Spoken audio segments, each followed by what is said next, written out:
네, 시청자 여러분 안녕하십니까? 박중진입니다.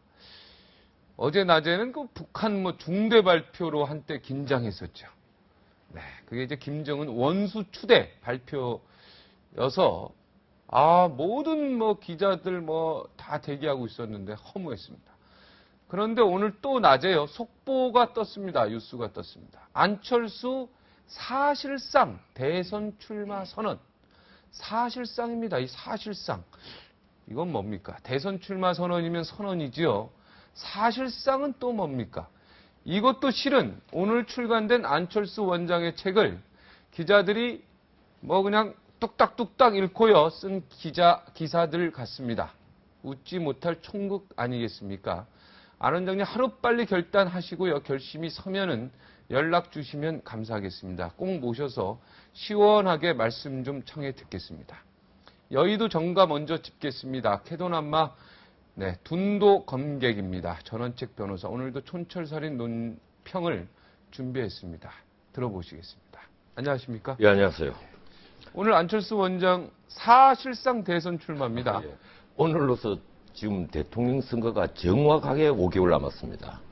아직도 그런데 우리 대통령 후보들은 미래 권력, 미래 리더십은 오리무중이고 안개 속에 묻혀 있죠. 네. 이 박근혜 후보만 새누리당의 후보로 사실상 거의 확정된 것처럼 물론 경선이 남아 있습니다만 네. 박근혜 사당과 말이 나오는 것과 마찬가지로 그 박근혜 의원이 후보가 되지 못한다에 그 돈을 걸 사람은 아무도 없을 겁니다. 네.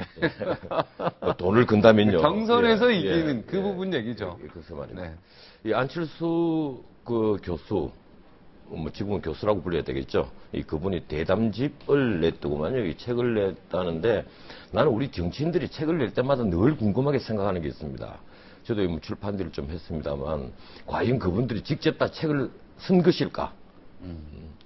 그 직접 썼다기보다는 남들이 이제 정리를 해주고 또 윤문을 해준 책들이 거의 대다수라는 저는 확정과 확신을 함께 갖고 있습니다. 네, 저도 확증을 갖고 있습니다. 근데 이번에 나온 책 내용에 이제 몇 가지 정책이 들어가 있다 이래서 오늘 당장 정치부 기자들이 사실상 대선 선언을 한 것이다. 이런 거거든요. 근데 그 정책이라는 것이 그렇게 지금 박근혜 진영. 이 책은 대담자가 쓴 거랍니다. 실제로. 박근혜 진영 또 민주당 진영하고 같이 구분이 되는 것이 거의 없는 것 같아요. 지금 저는 책을 안 읽었는데 보도 내용을 보면 그렇습니다. 근데 경제민주화라는 이런 정치적인 그 구호 이런 주장을 역시 하면서 그 안에 들어가 있는 내용도 순환 출자하는 방식을 막겠다. 이런 내용들이거든요. 어떤 그 새로운 비전을 제시하는 그리고 우리가 앞으로 나아가야 될 방향을 짚어주는 미래지향적인 어떤 구체적인 청사진은 보이지 않는다. 이런 것이 지금 정치부 기자들에게서 나온 얘기들입니다. 좌우지간 이 책을 매개로 해서 본격적으로 정치적 이제 발언을 계속할 것이고 또 대통령 후보로 나설 여지를 찾아보겠죠. 네. 본인으로서는 지금 대선 후보를 쉽게 선언하지는 못할 겁니다. 왜 그런가 하면 새누리당으로 갈 수는 없고 이제 민주당과도 일정 부분 거리를 둬야만 본인의 어떤 입지가 성립이 되는데 지금 정치적으로 무슨 대통령 출마 선언을 서둘 해버리고 나면 그 뒤에가 이제 막막해지는 것이거든요. 이 정책으로 어떤 구비를 한다라든지 지지층을 자기 지지층을 어떻게 독립시켜서 구별화 시킨다라든지 하는 것이 힘들어지는 거죠. 그래서 가장 최선의 시기를 계속 저울질할 것으로 보입니다. 네. 그런데 언제까지? 이런 것이 망한다는 거죠. 최소한 일국의 대통령이 된다. 우리나라가 참 큰 나라입니다. 인구가 5천만이 되는 나라예요. 국토는 작지만 이런 나라의 대통령이 될 것을 꿈꾸고 있다면 이 구체적인 어떤 정책과 비전을 본인 스스로가 가지고 있어야 되고 그쯤 되면 입이 건지러워서 못 참습니다. 반드시 벌써 말을 했었어야죠. 난 이런 비전을 갖고 있다. 이 기존의 이런 정치 세력들은 낡았다. 이래서 낡았다. 이래서 변화해야 된다. 이런 얘기를 해야 되는데 그걸 계속 망설인다는 것은 조금 이상합니다. 그래서 저는 일찍이 참을성이 많으신 분 안철수 같아요. 교수는 성격이 급해가지고요.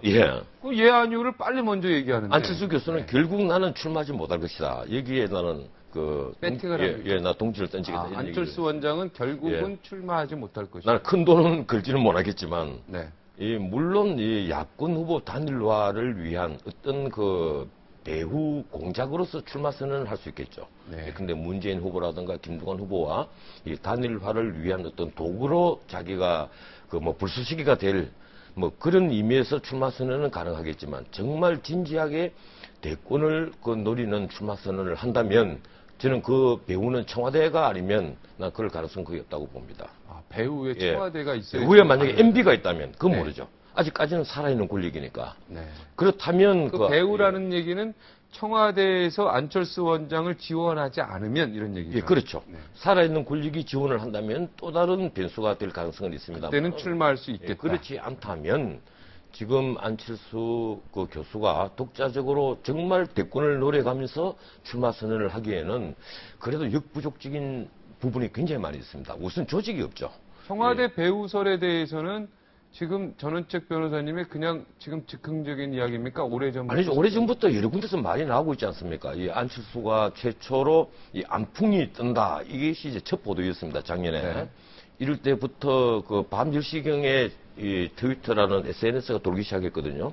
그리고 새벽 조간 1판이면 보통 그 뭐 3시 정도면 다 찍혀 나옵니다. 이 강원도에 가는 게 아마 1판으로 제가 알고 있는데 그런 신문들이 이미 안풍이 뜬다 이렇게 됐다면 나는 그것이 과연 몇 시에 편집이 됐겠느냐. 이건 뒤에 어떤 배경이 없고는 이것이 기획기사가 아닌데 좀 이상하다. 저는 이제 이런데 그 조금 중점을 두고 의심을 했고 또 많은 분들이 그런 얘기들이 있었죠. 이 배경에 안풍이 부는 배경에는 아마 독자적인 어떤 것이 아니고 치밀한 어떤 계획에 의한 수순을 밟는 것이 아니냐.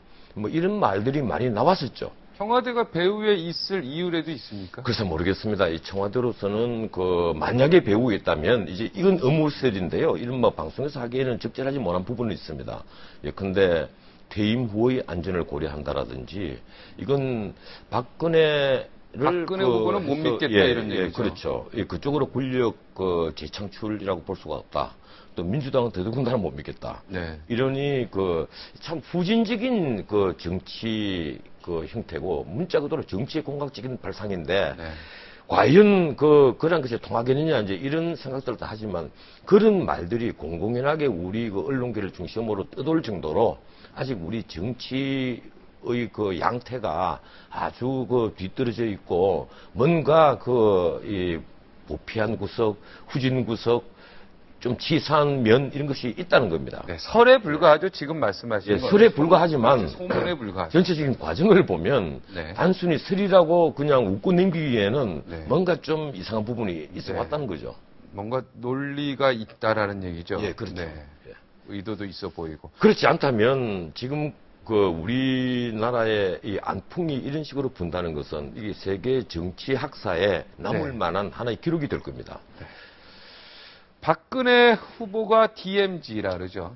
예, DMZ를 방문했어요. 저는 우리 지도자들, 정치 지도자, 특히 대통령이 군 통수권자로서 단 한 번도 GOP에 가지 않는다. 이걸 저는 늘 비판을 했습니다. 네. 이 국군 통수권자로서는 당연히 일선을 자주 방문해야 되고 현황을 짚어봐야 되고 또 보고를 받아야 되고 또 우리의 안보 태세를 항상 점검을 해나가야 될 위치에 있는 사람들입니다. 군복이 좀 어울리십니다. 예, 대통령 후보로서 이제 OP를 방문했어요. 바로 이제 관적 초소입니다. 네, 최일선이죠. 네. 최전방 최일선인데. 그 앞이 또 GP라고 또 있죠. 예, 네. 우리 대선 화두가 사실은 두 가지입니다. 하나는 안보고 하나는 빈부격차죠. 이 문재인 후보가 특전사 경력을 배경으로 해서 특전사 군복을 입고 지난번에 한번 모임도 가졌고 네. 또 뭐 방송 신문에 보면 특전사 군복 입은 사진이 자주 나오지 않습니까? 네. 그게 야당이 안보에 취약하다 하는 의심을 덮어주는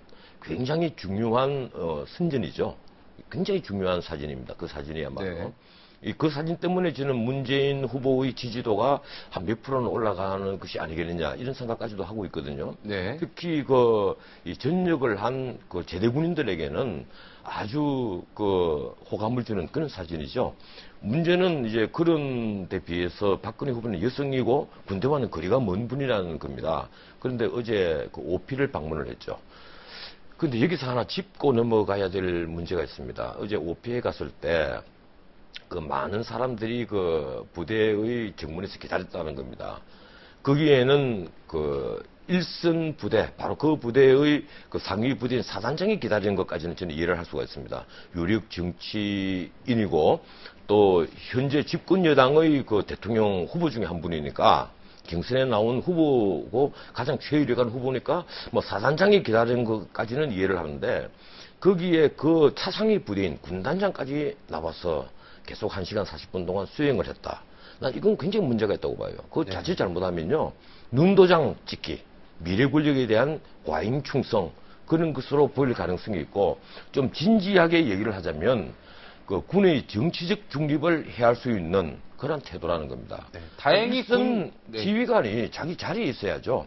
왜 그 현장에 나타납니까? 다행히 군사령관은 안 갔습니다. 예, 군사령관 그리고 그 합참의장은 대통령이 만약에 일선을 순시한다면 반드시 배석을 해야 될 중요 그 군지휘관이죠. 네. 그런데 뭐 그분들은 갈래야 갈 수가 없는 분들이지만 그래도 군단장이 갔다는 것 자체가 저는 조금 그 난센스적인 것으로 보입니다. 사단장까지는 이해가 간다. 예. 그 사단을 분명히 방문하는 거니까. 그렇죠. 네, 사단장으로서는 국회의원이 예, 뭐 유력 정치인이 그렇지만, 오면 직접 네, 군단장까지 가는 거는 조금 오버였다 이런 얘기. 오버 정도가 아니고 그건 저는 한번 좀 짚고 넘어가야 될 문제라는 생각을 합니다. 이거는 문제가 앞으로 이거 좋지 않은 전례를 남기는 것이거든요. 네. 이런 그 전례를 남긴다는 것 자체가 이 군의 정치적 중립은 말이죠. 굉장히 중요한 문제입니다.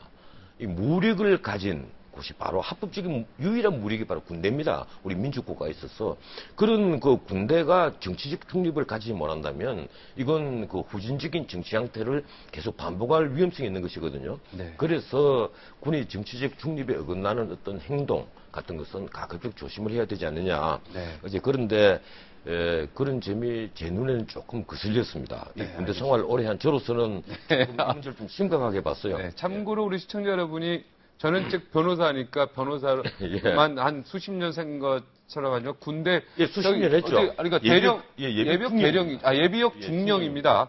그래서 중령이 군 굉장히 얘기에 좋은 대해서 계급입니다. 네, 중령이 높은 계급이죠. 대대장이죠.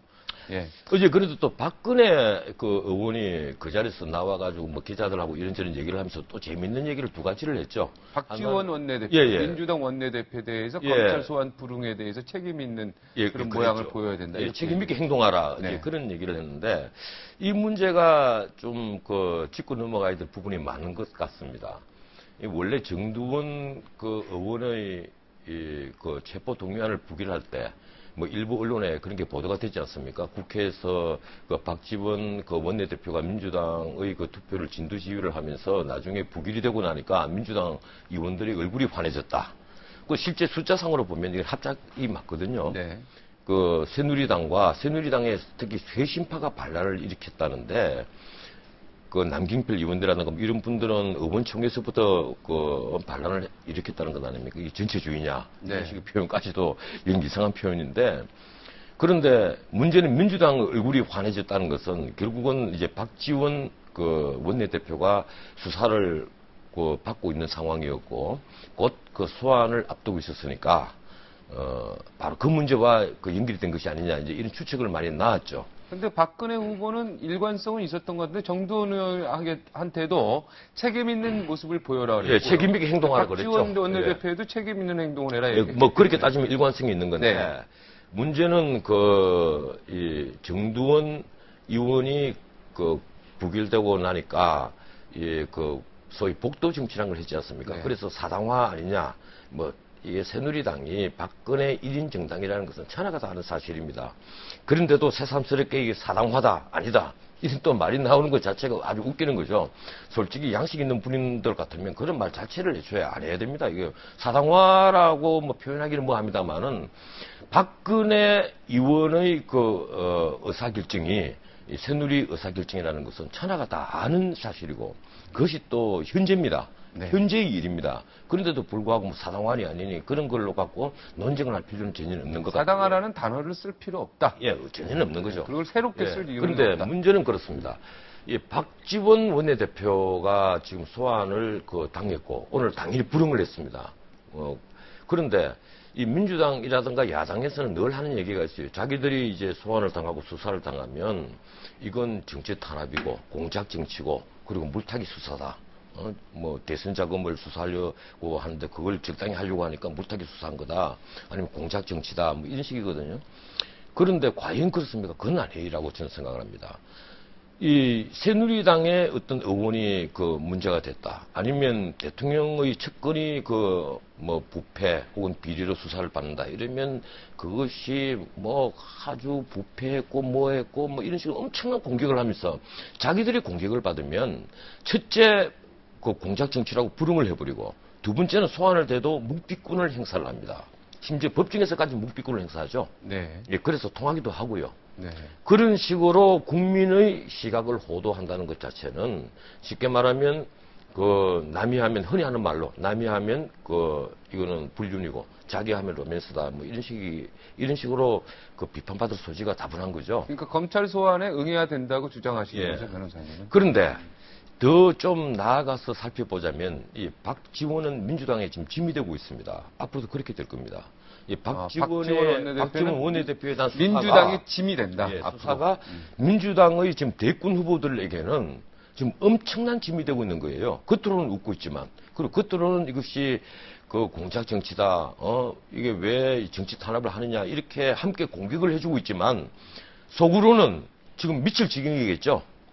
이 박지원 원내대표에 대한 이 그 수사가 뭐 이번에도 7.8개라는 말이 있지 않습니까? 과거에도 대북 송금을 두고 검찰 수사를 받고 끝내 유죄 판결까지 받고 실형을 3년 선고받고 또 사면 복권을 받아서 나오신 분인데 그 앞에도 요 앞에도 어떤 사건이 있을 때마다 배경이 뭐 박지원이 있다 이러면 본인은 아니다 이러고 이래서 계속 그 살아나오신 분이에요. 근데 이번에는 그 지금 보혜에서 돈 받은 것 뭐 이것은 몇 천만 원 또 하나가 어디죠? 솔로몬이죠. 뭐 1억 받은 것 이것이 그러니까 검찰이 그 박지원과의 승부를 위해서 얼마나 치밀하게 지금 조사를 하고 있겠습니까? 검찰과 박지원은 단순한 그 피의자와 그 수사기관이 아니고 문자 그대로 생사를 건 지금 전쟁을 벌이고 있는 중입니다. 박지원 의원은 요 앞에도 그 천성관 검찰총장 후보를 낙마를 시킨 당사자거든요. 네. 그리고 항상 검찰 개혁을 앞장서 주장하는 분입니다. 네. 이러다 보니까 이번에는 문자 그대로 그 생사를 건 어떤 그 황산벌 전투 같은 걸 하는 건데 네. 박지원 의원 그 당사자도 그런 얘기를 했죠. 목포 역전에서 할복하겠다. 이 할복이라는 말이 참 재밌습니다. 자기가 돈을 받았으면 할복하겠다 이런 얘기를 했는데 사실은 할복이라는 것은 억울하니까 항의 표시로 하는 게 할복입니다. 그 일본이 전통이거든요. 네. 억울하니까 할복하는 건데 그 죄를 지었으면 감옥 가야지 왜 할복을 합니까? 뭔가 좀 잘못된 표현인데 네. 좌우지간 본인은 국회에서 연설할 때도 그런 말씀을 하셨습니다. 네. 죄를 생사를 걸고 내 생명을 걸고 얘기하는데 나는 돈 받은 적 없다. 네. 그런데 그 검찰로서는 그 직후에 곧장 소환 통보를 했거든요. 네. 나와라. 네. 이 비위 사실이 있다 이런 건데 앞으로 뭐 두고 지켜보면 알겠습니다만은 이 사태가 계속된다면 이 민주당 후보로서는 야당도 역시 부패한 것이 아니냐 하는 어떤 그림자를 씌워주는 굉장히 안 좋은 짐이 되겠죠. 네. 황산벌 전투를 비유하셨는데 이번 검찰과 박지원 원내대표 이 황산벌 전투는 누가 승자가 될 것 같습니다. 글쎄, 저는 이번에는 검찰 쪽에 나는 좀 더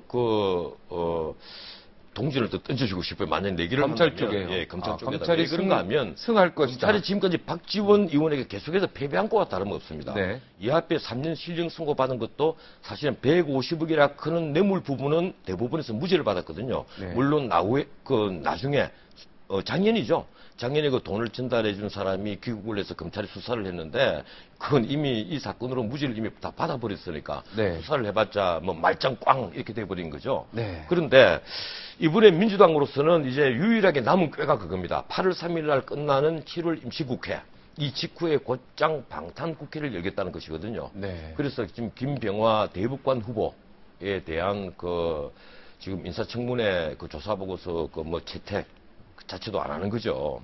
예. 그걸 안 하고 버티면 사법부 구성도 안 되고, 이게 답답해지니까 결국 그런 저런 핑계로 또 예결산 이런 핑계를 대서 8월 달에 임시국회를 곧장 열겠다. 그 임시국회를 열면 그 이후에는 정기국회입니다.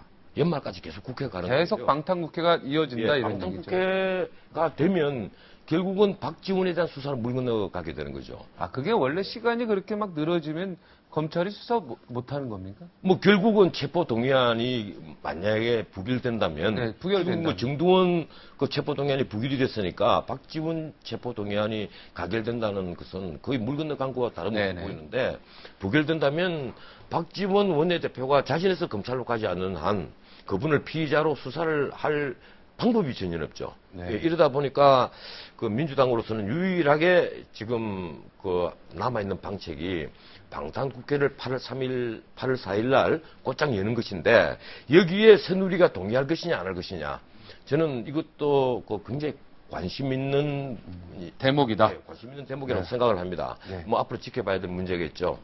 그런데 만약에 방탄국회를 연다면 이 대한민국 국회는 없어져야만 합니다. 네, 국민의 무서운 눈이 예. 있죠. 예, 그렇게 하겠습니까? 네. 그리고- 물 흐르듯이 가겠죠. 네. 또 하나 그 박근혜 후보가 그 어제 하신 말씀이 바로 5.16에 대한 문제입니다. 네. 원래 이게 이제 편집국장들 그 모이는 그 뭐 초청 그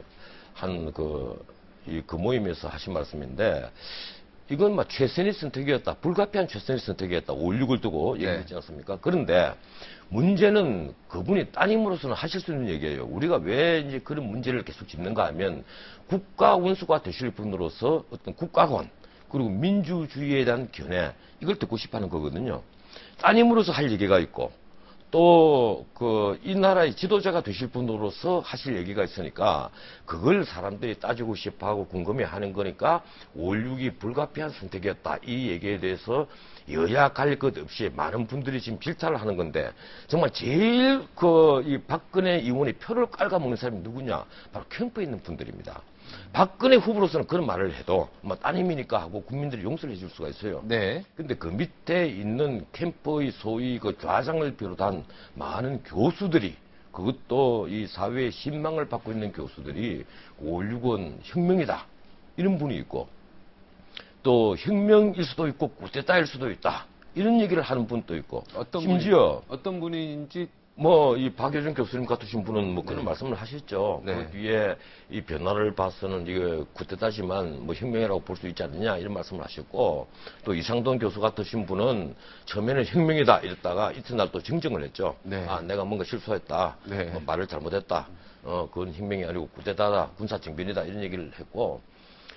그런데 문제는 그렇습니다. 이게 그 홍사덕 의원 같은 좌장이 이걸 세종대왕하고 그 이승계의 그 역성혁명, 뭐 이승계의 역성혁명이라는 말은 사실 쿠데타입니다. 그게 어떤 그렇죠. 구체제를 뒤엎은, 아, 당연하죠. 예, 어떤 그게 고려의 위화도 회군 아닙니까? 예, 체질을 바꾸게 네, 가다가 공격하러 가다가 빽 하죠. 그런 것을 비교를 하시지를 않나. 심지어 박효준 교수는 또 뭐라고 말씀하시는가 하면, 뭐 3.1 운동도 혁명 아니냐, 뭐 이런 식의 말씀을 하시거든요. 이분들이 도대체 왜 이런 그 필요 없는 음모를 계속 하는가. 아무리 자기들이 그렇죠. 후보가 소중하고 중요하고 그게 때가 묻고 흠이 가면 되지 않겠지만, 너무 네. 필요 없는 흠을 한다는 거죠. 박근혜 후보의 5.16에 대한 최선의 선택 발언은 딸의 입장으로서 충분히 국민이 이해할 만하다. 하지만 예. 그 측근들이 이런 엄호성 발언들에 대해서는 도저히 이해할 수 예, 없다. 이런 얘기죠. 캠프에 있는 분들이 그런 얘기를 하면 되지를 않죠. 네. 예, 방금도 말씀드렸지만 혁명이라는 것은 네. 체제에 대한 어떤 그 변화입니다. 패러다임의 변화죠. 네. 그리고 쿠데타는 문자 그대로 헌법의 파괴, 정변, 그 이상 이하도 아닙니다. 우리가 혁명을 왜 자꾸 좋은 것으로 이해하는가 하면, 소위 자유주의를 확대시킨 그 프랑스 혁명 이후의 시민혁명, 네. 뭐 프랑스 혁명 같으면 우리가 급진 부르주아 자유주의 혁명이라고 부르지 않습니까? 뭐 이런 식으로. 그리고 또 이 독립과 자유를 가져온 뭐 미국의 독립혁명이라든가 네덜란드의 독립혁명, 그건 하나의 전쟁이었죠. 독립전쟁이었죠. 전쟁이 곧 혁명이었던 건데, 그런 그 어떤 선한 방향으로 나아가는 것이 혁명이고, 또 그렇지 않은 정변, 예컨대 브리메르 18일입니까? 실패한 건 정변이 되죠. 완전 나폴레옹의 그 쿠데타, 이거 뭐 대표적인 것 아닙니까? 문자 그대로 그 헌법을 정지시키고 아니면 그 체제의 어떤 기본 틀을 정지를 시켜버리고 무력으로서 그 불법적으로 정권을 탈취하는 것.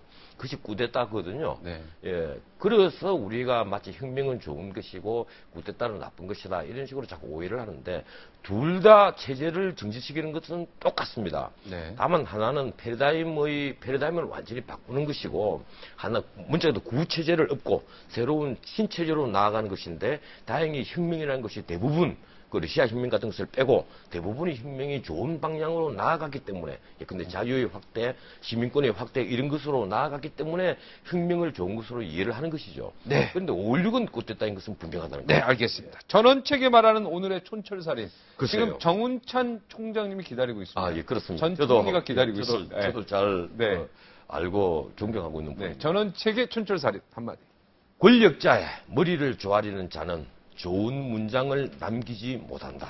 권력자에게 머리를 조아리는 사람은 좋은 문장을 남기지를 못한다. 좋은 문장? 글이란 얘기입니까? 예, 그게 무슨 말인가 하면 이 권력에 아부하고 아첨을 떠는 학자든 관료든 누구든 간에 그 절대로 훌륭한 선비도 되지 못하고 좋은 관료도 되지 못한다는 겁니다. 네, 한마디로 권력에 아첨하지 마라. 아첨 아부하지 말라는 거예요. 자기 본분을 다하라는 얘기입니다. 이 네. 캠프에 있는 분이든 네. 군의 현역 장군이든 누구든 간에 아첨 아부를 하고 하면 국민을 바라봐야지. 국민을 바라보지 않고 권력을 바라보면 결국 그 사람은 훌륭한 관료도 훌륭한 학자도 되지 못한다. 이걸 제가 오늘 경고로 남기고 싶습니다. 네, 명심하겠습니다.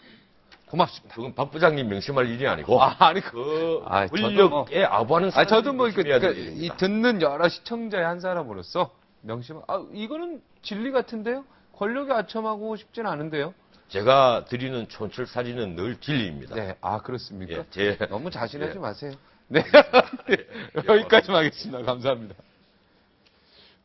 박근혜다, 안철수다, 뭐 이런 눈에 띄는 빅샷들이 있지만요. 지금 정가에서는 이 사람을 잡는 자가 대권을 잡는다. 이런 소문이 돌고 있습니다. 직접 대권에 나올 수도 있을 것 같다는 저는 확신이 있는데 MB 정부에서 총리를 지낸 분이 나는 새누리당과 철학이 다르다 이렇게 선언하셨습니다. 이 바람에요. 야권에서 서로 모셔가려고 하는 이런 아이러니한 그런 상황이 펼쳐지고 있습니다. 최고의 주가를 올리고 있는 현재 캐스팅 보트입니다. 정운찬 전 총리 새로운 모습을 오늘 보여줄 것 같은 예감을 보이고 있습니다. 59초 후에 뵙겠습니다.